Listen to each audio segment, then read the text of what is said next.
আজ আবারও তোরসার কিচেনে হাঙ্গামা হতে চলেছে।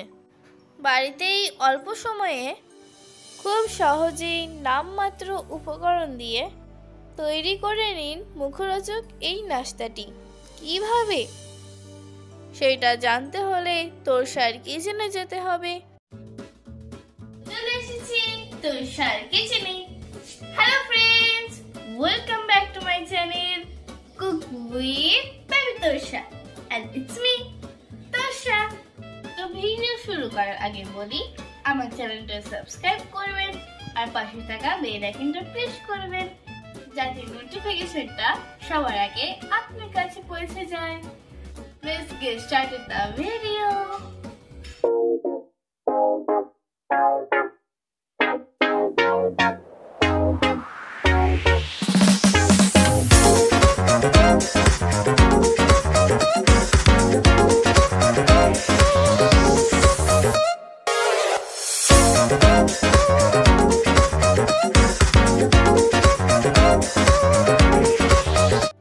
তো প্রথমেই 2 কাপ ময়দা নিয়েছি।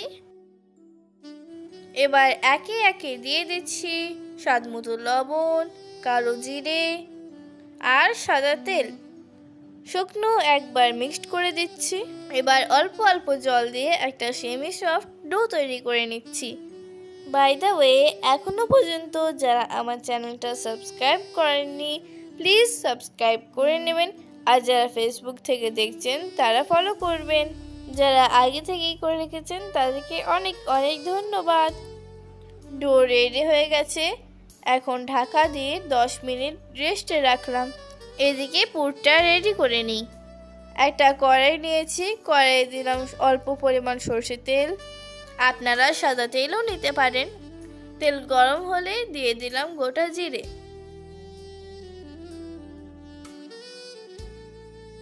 তো এখানে নিয়েছি পেঁয়াজ কুচি, আদা কুচি ও রসুন কুচি।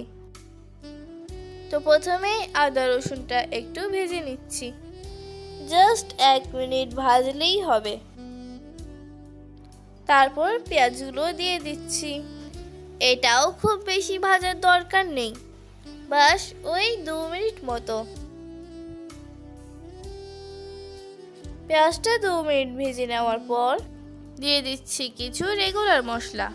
দিলাম ধনে গুঁড়ো, লঙ্কা গুঁড়ো, হলুদ গুঁড়ো আর দিলাম স্বাদ মতো লবণ। আপনারা ঝাল বেশি খেলে কাঁচা লঙ্কা দিতে পারেন। কয়েক সেকেন্ড ভেজে নেওয়ার পর দিয়ে দিচ্ছি সেদ্ধ করা আলু। এভাবে হাত দিয়ে ভেঙে ভেঙে দিচ্ছি যাতে একটু দানা দানা থাকে।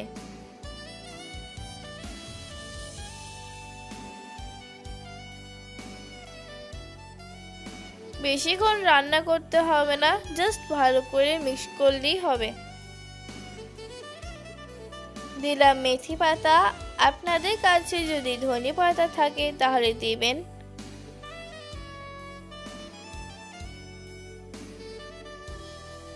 এটা রেডি হয়ে গেছে, অন্য পাত্রে ঢেলে ঠান্ডা করতে দিলাম।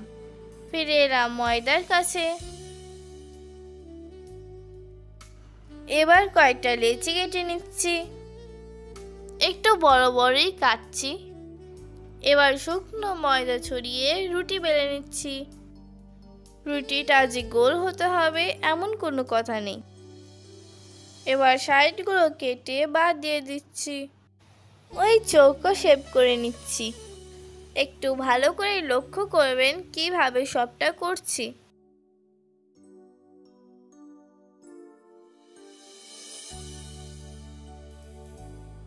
তারপর এটাকে 4 টুকরো করে নিলাম। এবার একটা একটা করে টুকরো নিয়ে প্রথমে তেল ব্রাশ করে দিলাম, একটু শুকনো ময়দা ছড়িয়ে দিলাম, তার উপরে অন্য একটা বসিয়ে দিলাম, এতেও তেল ব্রাশ করে ময়দা ছড়িয়ে দিলাম। আমি জানি এই কাজটা আপনারা আরো সুন্দর করবেন। আজ এটা তো প্রথমবার বানালাম, তাছাড়া আমি তো এখন শিখছি, তাই না? একই পদ্ধতিতে সবগুলো একটার উপর একটা বসিয়ে দিলাম। এবার আবারও শুকনো ময়দা ছড়িয়ে পাতলা করে বেলে নিচ্ছি, খুব পাতলা না, লুচি বা পরোটা যেরকম হয় সেরকম। এবার যে পুরটা বানিয়েছিলাম সেটা মাছ বরাবর দিলাম। পুরটা দেওয়ার পর হাত দিয়ে একটু ভালো করে বসিয়ে দিলাম। এদিকে তেল আর ময়দা দিয়ে একটা ব্যাটার তৈরি করেছিলাম, সেটা একটু সাইডে সাইডে লাগিয়ে দিলাম।